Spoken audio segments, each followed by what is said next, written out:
You are back with us here on MMFF 51 Gabi ng Parangal.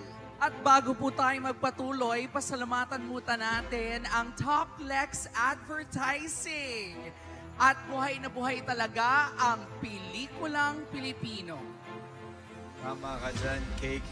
Tonight, we've witnessed well-deserved wins from distinguished members of the industry.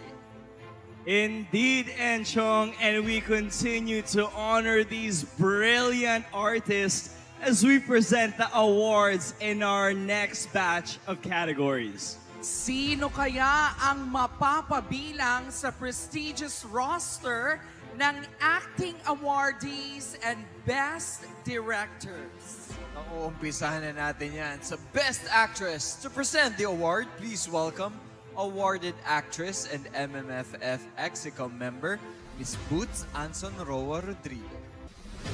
Together with the MMFF Board of Juror and Summer MMFF Best Actress, Miss Gladys Reyes.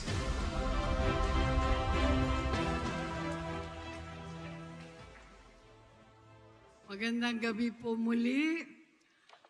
Ang mga pelikula ngayong taon ay talaga naman pong kahanga-hanga. Talagang pinabilib tayo ng bawat pagganap. Truly remarkable and inspiring. Katulad po ng award-winning actress na kasama ko, ang Primera Contrabida. Palakpakan po natin siya. Nakakahiya naman, Tita Boots. Ano ba? Ako lang po to. Hindi, maraming salamat, Tita Boots. Sa malaking karangalan po talaga na makakasama kayo dito sa entablado. At alam niyo po ito, tunay na mahirap talagang umarte sa harap po ng screen. Pero, nagulat ako dahil mas mahirap pala ang kumilatis ng pinakamagaling sa lahat. Kaya naman po, kilalanin natin ang mga aktres na nagbigay buhay sa mga karakter na tumatak sa puso at isipan ng mga manonood. Here are the nominees for Best Actress in a Leading Role.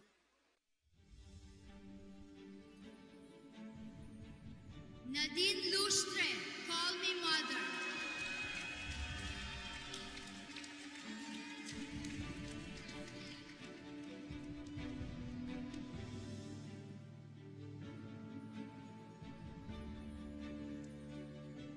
Angelica Panganiban, Unmarried.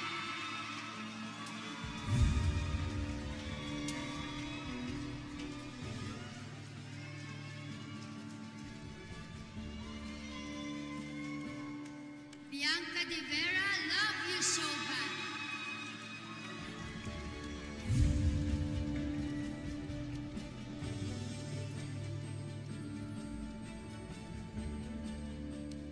And Crystal Go, I'm Perfect.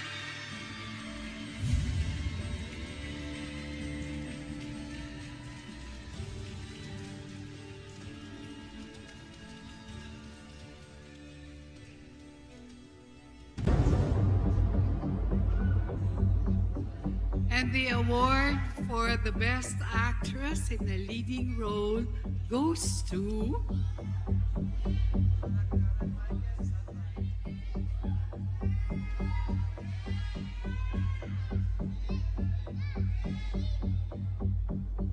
I'm Perfect, Crystal Go!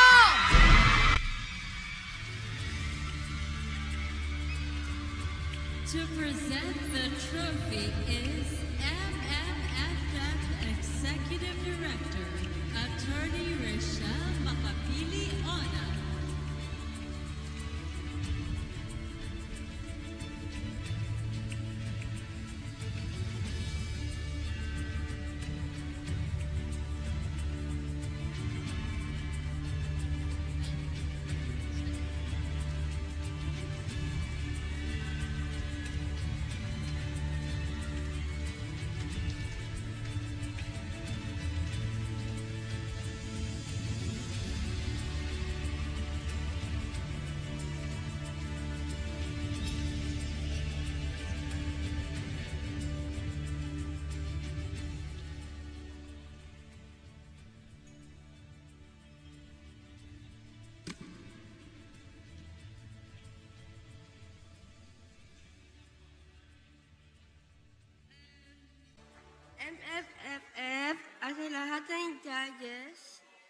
Maraming salamat po sa award na to. Hindi po ako manakapaniwala, nalalok po ko.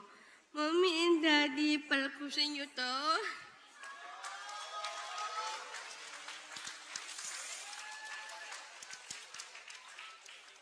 Para best actress na po ako. Tracy Green, Hagliapi Punardo. Maraming salamat po sa pagkakataon na ito para mabigyan kami ng boses at mapakita namin na kaya rin namin umarte. Person with Down syndrome, ang tapang ninyo po. Salamat po sa pagmamahal at mahal po namin direct. Sa buong production, sana sila Ma'am Dot, Mang Chok, Assistant Director Ninay, Direct Boy, Kuya PJ, Kuya Ronan, mahal po namin kayong lahat. Mamahal, salamat sa pag-guide sa amin sa pag-arte, sa mga producers, VLTF, CMB Field Service, Kuya Jim Baltasar at sa Neta Studios, kay Ate Rhea at kay Mamang Nana Silvia na pinagkatiwalaan niyo po kami mga person with Down syndrome na kaya din po namin umarte. Salamat pag-aruga, pagmamahal, at sa pagturing ninyo po sa amin para mga tunay niyo po anak. Ang tapang niyo din po para gawin ang movie na to. Mahal na mahal po kita. Namin pong lahat, nanay. Sa lahat ng cast, Tita Lorna, Tita Janice, Tita Joey, Tita Tonton, si Jan, Tita Joey, Tita Mai, Tita Rebecca. Ang mabait niyo po lahat. Mahal po namin kayo lahat. Hingit sa lahat, Lord, tinupad mo po pangarap ko. Namin lahat na maging artista, maraming salamat po.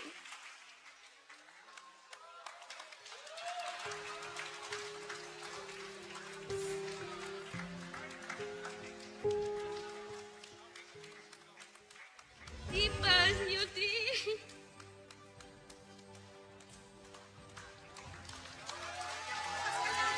What a remarkable moment we have here tonight.